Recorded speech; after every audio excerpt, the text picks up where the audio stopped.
Bismillahirrahmanirrahim. Bukan Sayyid Murtadha Az-Zabidi yang berbohong, tapi mereka yang kurang meneliti, kurang menghargai pendapat para ulama ketika tidak sesuai dengan pemikiran mereka.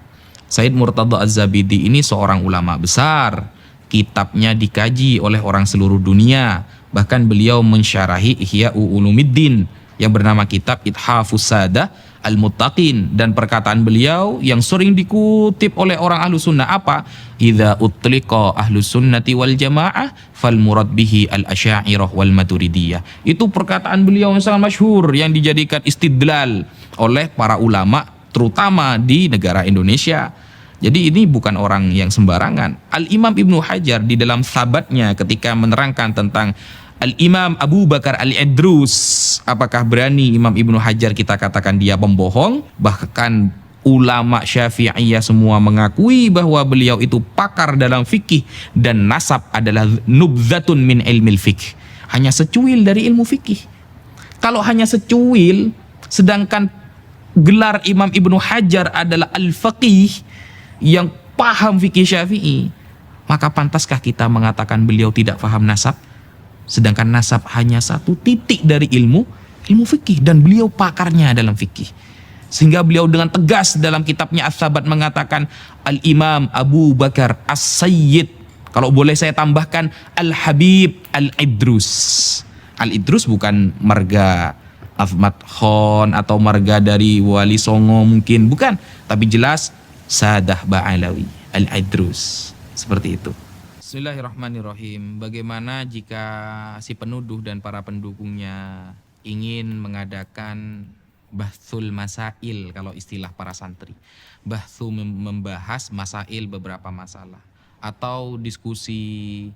Kalau kita mau mengadakan bahsul masail, kita bertahun-tahun ada di pesantren. Yang namanya bahsul masail, mau tingkat desa maupun tingkat nasional, kalau mendengarkan qala Ibnu Hajar Al-Haytami, kita taslim, kita terima.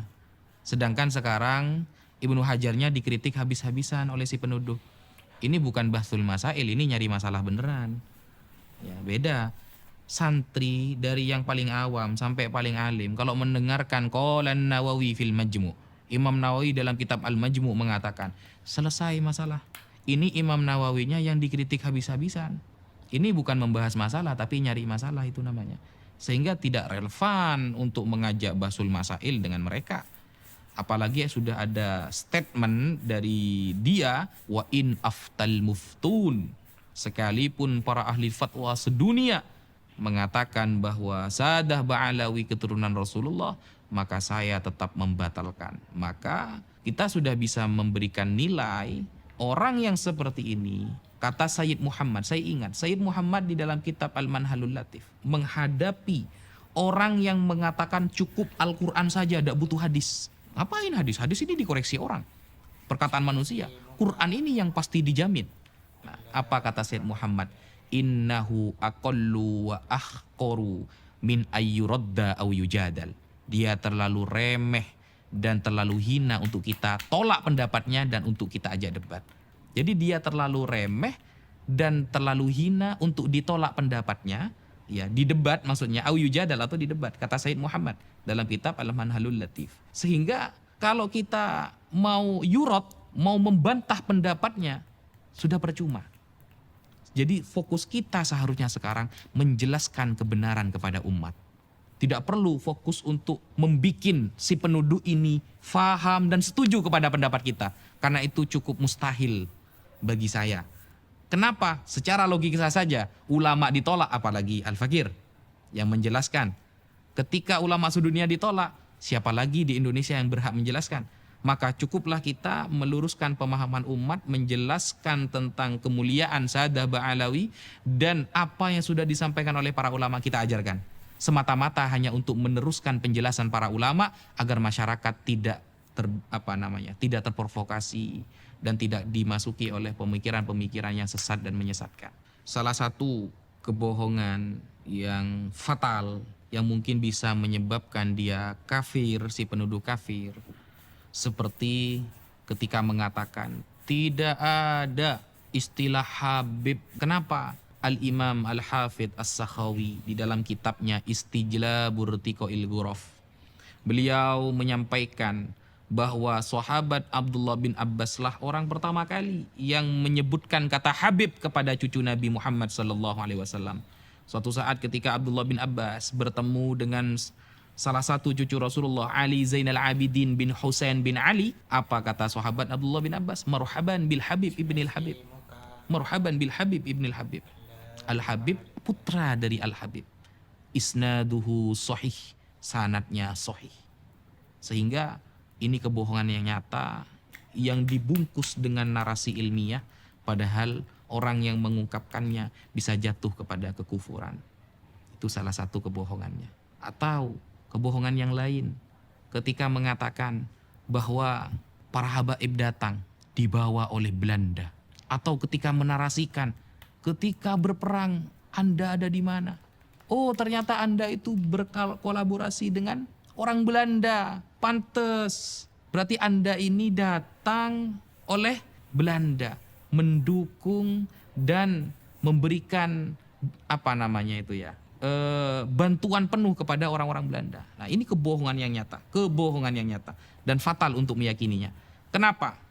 Pada tahun 1825 sampai 1830 Masehi, ketika perang besar melawan Belanda di tanah Jawa yang dipimpin oleh Pangeran Diponegoro, saat itu siapa habaib yang ada di barisan terdepan mewakili beliau, menjadi panglima beliau, yaitu Al-Habib As-Sayyid Hasan Munadi bin Alwi Ba'abud. Beliau tercatat, termaktub, dan terkonsumsi oleh masyarakat sejarah tersebut.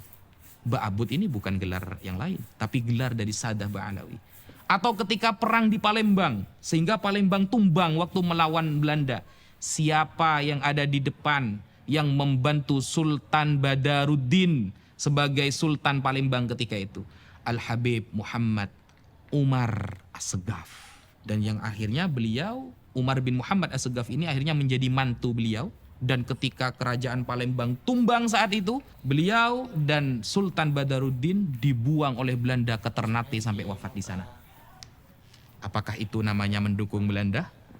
Sehingga sejarah-sejarah seperti itu perlu untuk kita ungkapkan, sehingga kita bisa lebih melihat, melek akidah, melek sejarah, dan melek Ahlus Sunnah wal Jamaah. Kemudian ada narasi dari si penuduh ketika sudah mulai ada di pojok dan tidak bisa menjawab semua statement yang kita ajukan, lari kepada tes DNA.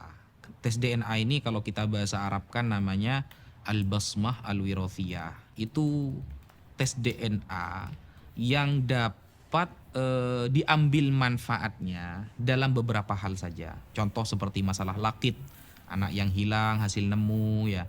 Mungkin nanti gennya dilihat dari mana. Tapi kalau untuk itsbatun nasab, sebutkan satu saja ulama Ahlus Sunnah wal Jamaah yang ada di dunia ini yang mengatakan tes DNA bisa untuk itsbatun nasab. Kalau kita dikatakan, oh kamu tidak mau sama teknologi. Teknologi, kita lihat dulu teknologi ini.